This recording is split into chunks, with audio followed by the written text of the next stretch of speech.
plan de déploiement des pratiques efficaces est inspiré justement du CSS, du Centre de services scolaires Marie-Victorin, qu'on s'est vraiment basé sur les projets éducatifs des institutions. Alors, des écoles primaires et secondaires, on est allé voir quels étaient leurs besoins. Puis, en lien avec la recherche, on a sélectionné, dans le fond, 5 pratiques. Nos 5 pratiques qu'on a choisies pour ce plan de déploiement-là, c'est la réponse à l'intervention, les apprentissages socio-émotionnels, la neuroéducation, l'enseignement explicite et la rétroaction. Bien, on a choisi ces 5 pratiques-là parce qu'elles touchent tout le monde, hein? Tout le monde au niveau du centre de service, tous les intervenants, qu'on soit enseignants, TES, orthopédagogues, peuvent vraiment toucher tout le monde, englober les pratiques de chacun. Et c'est des pratiques qui touchent autant les apprentissages que le comportement. Cette année, on était en projet pilote avec 10 écoles primaires et une école secondaire. Donc, on avait des triades, donc il y avait une direction, un conseiller pédagogique, un enseignant multiplicateur.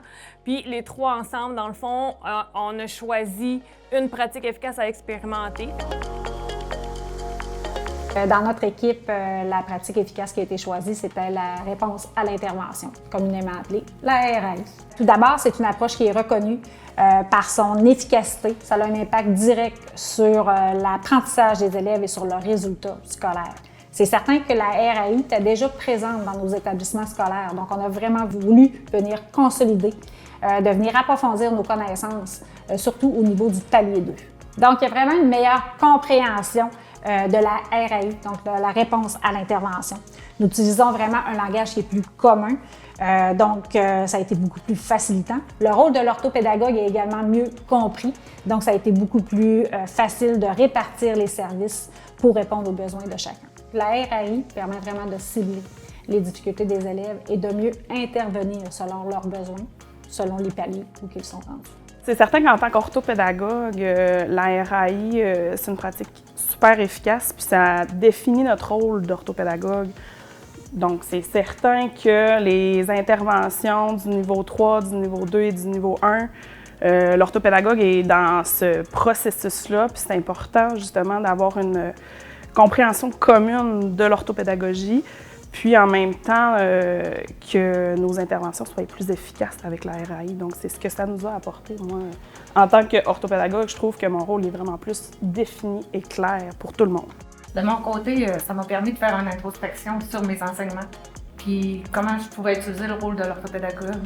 Quand je venais en classe, j'ai vraiment aimé ça. On a ajusté nos enseignements, on est plus efficace. C'est une façon aussi de se remettre en question, puis de plus adapter notre pédagogie afin de mieux cibler tout ce qu'on a enseigné aux élèves. Donc, c'est plus adapté, puis ça répond mieux aux besoins des élèves. Vraiment optimiser nos enseignements, c'est plus efficace. On a enlevé ce qui était superflu, puis on se rend direct au but maintenant pour avoir un taux de réussite meilleur avec tous nos élèves. Ça nous a donné aussi un barème à respecter avant de mettre les interventions en place. Savoir, c'est encore mon rôle à moi, l'objectif n'est pas atteint, j'enseigne encore, on le reprend. Puis quand notre pourcentage de réussite est atteint, bien là, si certains n'ont pas réussi, là, on enclenche le palier 2. Fait que ça permet d'être plus efficace. Ça me permet aussi d'identifier les rôles plus clairement entre moi et Chanel, qui fait quoi en classe, quelle intervention est faite. Donc, ça a été vraiment positif. Après discussion avec l'équipe école, nous avons décidé de choisir l'approche socio-émotionnelle parce que c'est, selon nous, la base. Ça répondait aussi à un besoin de notre projet éducatif. Donc, pour nous, là, c'était comme une évidence qu'on voulait commencer à travailler avec les émotions avec nos élèves. Même si les 5 pratiques efficaces qui nous sont proposées sont pertinentes et intéressantes, on était beaucoup attirés vers la neuroéducation. On a eu la chance au mois de mai dernier d'assister plutôt à la conférence de M. Steve Masson sur le fonctionnement du cerveau. Alors, je vous dirais qu'après cette journée, ça a confirmé notre choix de continuer avec la neuroéducation. En tant que titulaire de 2e année, j'ai vraiment vu un impact au niveau de mes élèves. J'ai senti mes élèves plus en sécurité, une meilleure gestion des émotions, un impact positif sur l'ambiance de la classe aussi. Je vous dirais que je ne voyais pas mes élèves seulement par rapport à leur progrès scolaire, leurs résultats scolaires, mais plutôt je les voyais au niveau de leur progrès personnel qu'ils faisaient. Dans les moyens offerts, ce qui a été gagnant, je vous dirais, c'est d'être libéré par demi-journée, toujours avec la même équipe de travail aussi. Ça a été gagnant. Que la direction participait à nos rencontres, alors on les sentait impliqués avec nous. On était aussi tout le personnel de l'école, pas juste les enseignants. Il y avait autant les spécialistes que les intervenants, les éducatrices aussi en éducation spécialisée.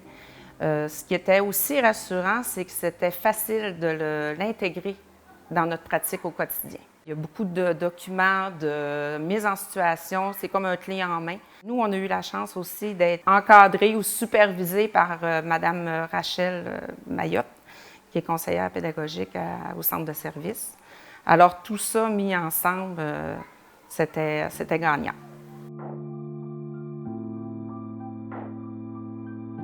Chez nous, on a choisi d'aller avec l'enseignement explicite. On voulait choisir quelque chose d'accessible et qui allait être capable de donner des moyens rapides, pas compliqués, puis facilement applicables par l'ensemble des gens sans une grande formation.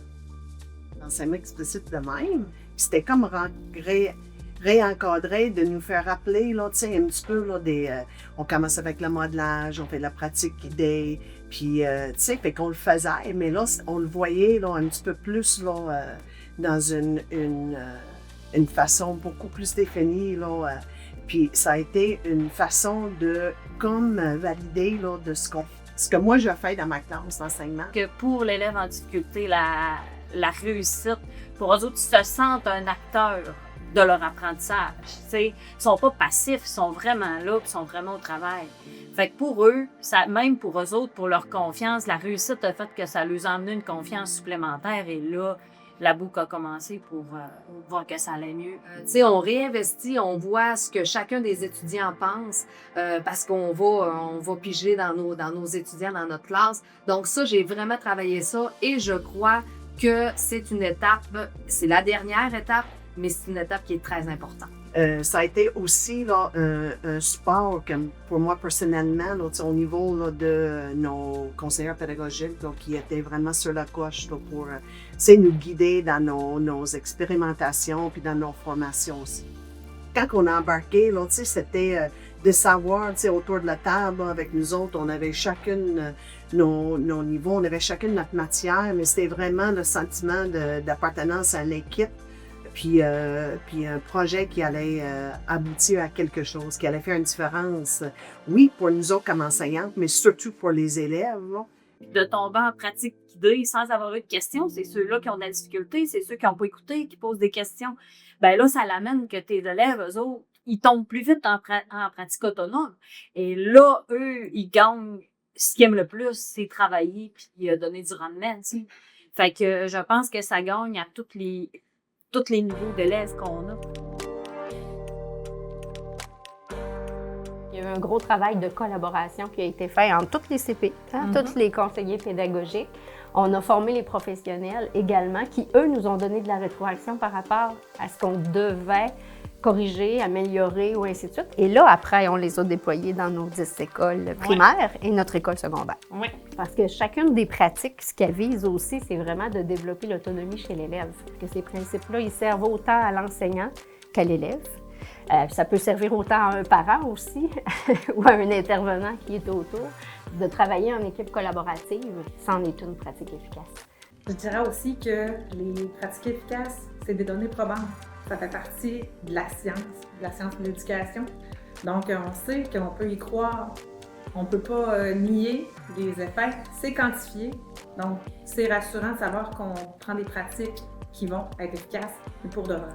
Ça prend les libérations, ça prend le temps, ça prend des gens motivés. Fait que je pense que c'est ça qui a fait en sorte que ça marche. Tout le personnel du centre de service vont avoir le même langage, une compréhension commune de tout ce qui s'en vient ces 5 prochaines années. Là. On a la RAI derrière nous, mais il y en a d'autres qui s'en viennent. Je pense que ça, c'est le plus gros avantage, que ce soit fait en centre de service et pas individuel. Le fait que tout le monde dans une même école soit formé sur la même chose, bien, ça permet vraiment d'avoir des discussions, d'avoir de la collaboration, travailler ensemble sur une même pratique, avoir vraiment une ligne directrice. Ça donne vraiment du sens à ces formations-là. Quand on regarde les données des écoles, des milieux scolaires qui ont déjà adopté une ou plusieurs de ces pratiques-là, bien, on voit que leur taux de diplomation et de qualification est vraiment amélioré.